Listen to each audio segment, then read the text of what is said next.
Let x be a discrete random variable taking values in the set of positive natural numbers. We are asked to find the value of little x such that the probability of x equal to k is sine of 5x to the power k.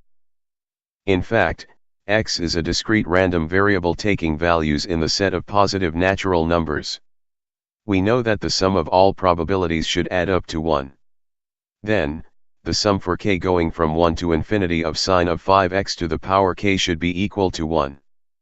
The summation of the probability of x equals k, for k going from 1 to infinity should be equal to the summation of sine of 5x to the power k for k going from 1 to infinity.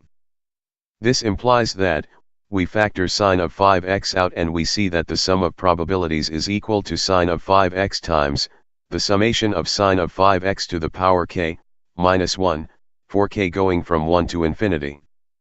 We rearrange the indexes. And see that, the sum of all probabilities is now equal to sine of 5x times, the summation of sine of 5x to the power k for k going from 0 to infinity. This is in fact a geometric series with ratio equal to sine of 5x. As a result, the sum of all probabilities is then equal to the fraction sine of 5x over the quantity 1 minus sine of 5x. Consequently, we should solve the equation sine of 5x equal to 1 minus sine of 5x. This equation is equivalent to the equation sine of 5x equals 1/2. The final solution is, x equal to pi over 30. Thank you for viewing this video. Please subscribe to our channel.